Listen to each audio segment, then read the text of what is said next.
Hello everyone. In previous sessions we discussed about the electrical drives. That means different concepts included in types of drives and speed control methods and starting and breakings of DC and AC motors. Okay, in today's session we are going to solve different previous questions. Okay, different previous questions regarding electrical drives. Let's start the session. Okay, the first question is what they are asking. The load torque versus speed characteristics of a industrial load is given below. The motor suitable for this load is. So, okay, whatever the characteristics is given, we are going to write the equation here. From the given characteristics, we are going to write the equations. And also at the time of starting, let's take at the time of starting, torque is high. At the rate of starting, torque is high. So from the given characteristics we can able to derive these two conditions. Okay, we can able to derive these two conditions. So by observing these two, we can say for this, if it is a DC motor, we are going to prefer DC series motor. If you want to use it for AC motor, we are going for slip ring induction motor. Let's see the options what they given. DC shunt motor, 3-phase induction motor, DC series motor and capacitor motor. But the most preferred one for this high starting torque is DC series motor. We need to give option DC series motor. If DC series motor is not there in option and they are mentioning the slip ring induction motor as an option, then we need to choose the slip ring induction motor. Coming to next question. The question is about the armature resistance and brush voltage drop of 120 volts DC shunt motor are 0.2 ohms and 2 volts respectively. The current at the instant of starting equals to. Okay, whenever you are solving the questions on electrical machines, first we need to note down the what is the given data. Let's note down the given data. Given data, if you note down, the terminal voltage Vt is equal to 120 volts and armature resistance Ra is equal to 0.2 ohms and brush drop, they given brush drop as 2 volts. Okay, they given brush drop as 2 volts. And what they are asking, current at the rate instant of starting. So they are asking starting current. Okay, starting current they are asking. So we know that at the time of starting, EB is equal to 0. We know that at the time of starting, EB is equal to 0. So if you write the KVL equation for a motor, what we will get? Vt is equal to EB plus IaRa and brush drop. Okay, normally brush drop will be neglected, but whenever the mention in the question brush drop, we need to include in our equation. Okay, so from this what at the time of starting EB is going to be 0, then the equation can be, from this equation the current Ia at the time of starting can be written as Vt minus brush drop by Ra. Okay, Vt minus brush drop by Ra. So Vt is 120 volts and brush drop is 2 volts. Then Ra is they given, Ra is 0.2 ohms. After simplification, we will get current at the time of starting is equal to 590 amperes. Okay, after simplification we will get armature current at the time of starting will be 590 amperes. The option is A. Is it clear? Coming to next question. The starting current and torque of a 3-phase induction motor are 30 amps and 300 Newton meters. What are the corresponding values with the star delta starter? Okay, they given the DOL starter details. That means starting current, let's take it as short circuit current is 30 amps and torque is 300 Newton meter. 300 Newton meters, and they are asking with respect to star delta. So by seeing options itself we can write. Okay, we know that in star delta, this is DOL starter. In star delta starter, what is going to happen? 1 by 3 times of DOL starter. Okay, it is current is going to be reduced by 1 by 3 times. So then the option will be 10 amps. Okay, so if you see the options, you can directly choose the first option A. Next one is selection of electric motor for any application depends on. Okay, so for any application, what are the parameters we need to see? First, where the given electrical characteristics. Electrical characteristics are nothing but voltage and current, load current. You can say it as load current. Okay, these are the characteristics for the electrical characteristics for the given load. We need to see. Next one is mechanical characteristics. That means torque and speed. That is, at the time of starting, whether it is a high start motor or normal start, constant start motor, and if it required constant speed or variable speed. Based on that, we need to choose. And third is size and rating of the motor. Okay, size and rating of the motor. It depends on the load, the rating of the motor may change. Okay, and depends on the space. The space means if we are having very less space and we need to accommodate the drive means for less space we are going for the AC motors compared to DC motors. Already we discussed. Okay, this means what you are going to see HP value, horsepower value, and size of the requirement. So next is cost. Okay, whether the load is operating, whether the load we need to operate at a high cost level or low cost level. That means mostly if you see the industrial applications, the production cost should be less, as minimum as possible. So the cost also one parameter in the selection of the motor. Okay, if you see all these are required, then only you can able to select the suitable motor for our given drive. So the option is all of this. Next is the starting torque of DC motor is independent of which of the following.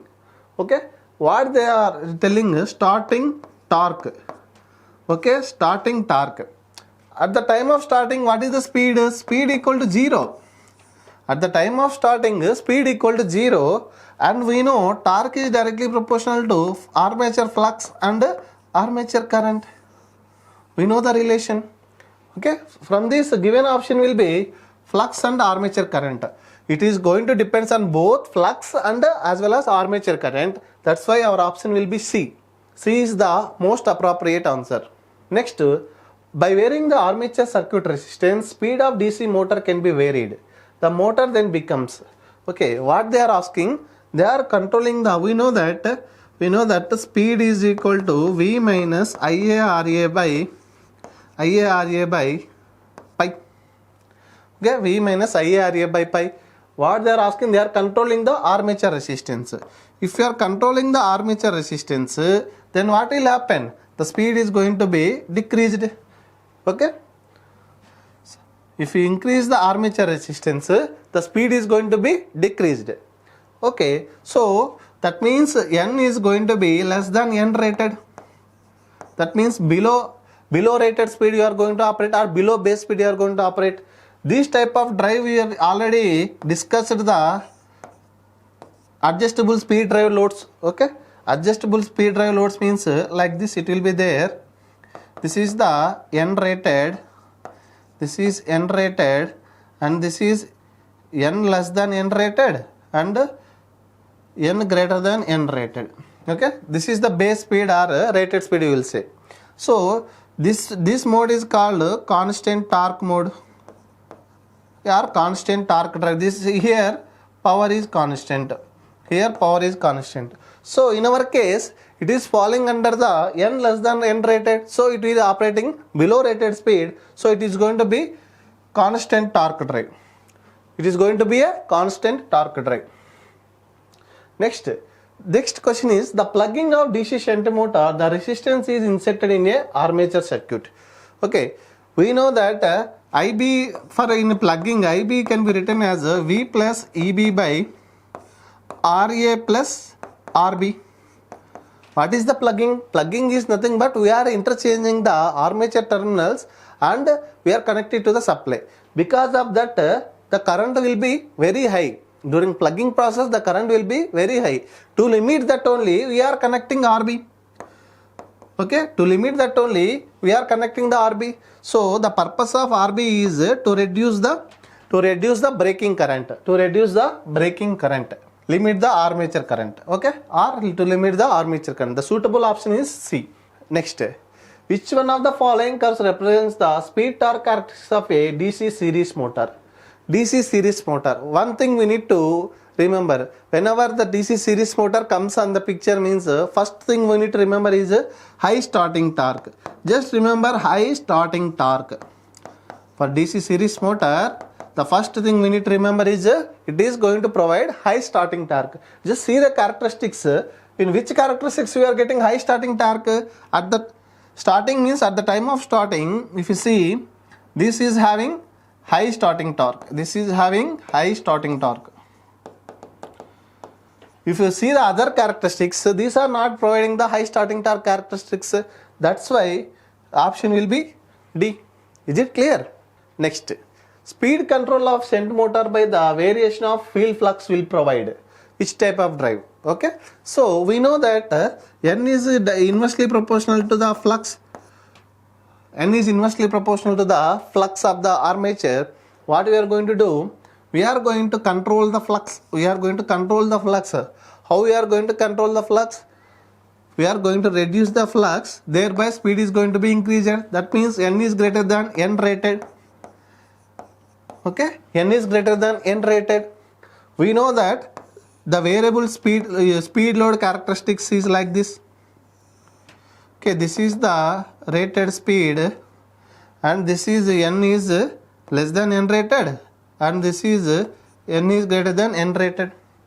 So now in this question, our load is falling in this region. Here it is a constant power drive.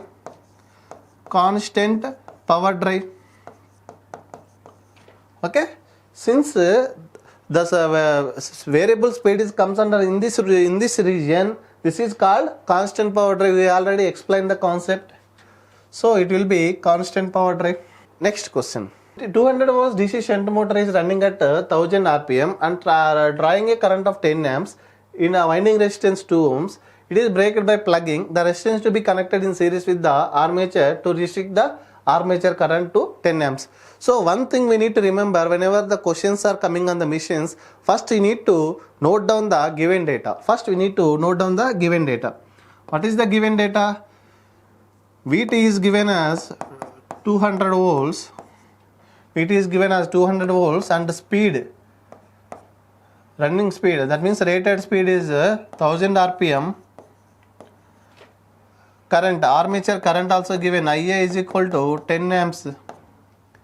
Its armature winding resistance is 2 ohms. Ra is equal to 2 ohms. It is breaked by plugging. So whenever the term plugging comes means we know Ib is equal to V plus Eb by Ra plus Rb. Okay, V plus Ra plus Rb. What he is telling? Resistance to be inserted to limit the current to 10 amps. So he is asking to calculate the braking resistance to limit to make the Ib is equal to 10 amps. Okay, this is the given data. Since it is a plugging process, we are going to use this formula. From the given data, if you observe, all other terms we know except Eb. All other terms we know. So for getting Eb, we know that if you apply the KVL, V is equal to Eb plus IaRa. From this, Eb is equal to V minus IaRa.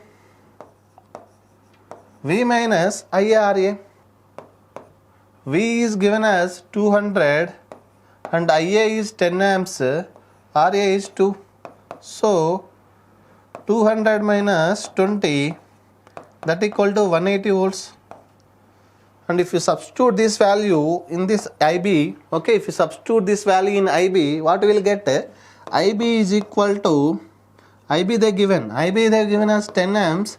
So V we know V is 200, V is 200 and EB is 180. EB is 180. We need to find out RB. RA, what is RA given?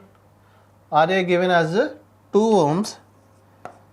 RA given as 2 ohms and RB we need to find out. Okay, let's assume it as a RB. Let's assume it as a RB. By simplifying this, what we will get? 20 plus 10 RB equal to 380. 20 plus 3 RB is equal to 380. Then 10 RB is equal to 360. Therefore, RB is equal to 36 ohms. Okay, then RB equal to 36 ohms. Then option is B. Okay, don't get panic whenever the problems are coming and lengthy, especially whenever the problem length is more, the solution will be very, very less. This is the simple trick in electrical machines. Just note down the given data and see the process, what process they are doing with the motor. So just remember the formulas related to that process and substitute the given data, we will get the required terms. Is it clear? Okay. Next, if the actual speed of induction motor is equal to the synchronous speed, the torque developed will be. What is telling? The rotor speed NR is equal to NS. Okay, the rotor speed NR is equal to NS. Whenever the rotor speed NR equal to NS means what will happen? Okay, whenever rotor speed, then slip is equal to 0.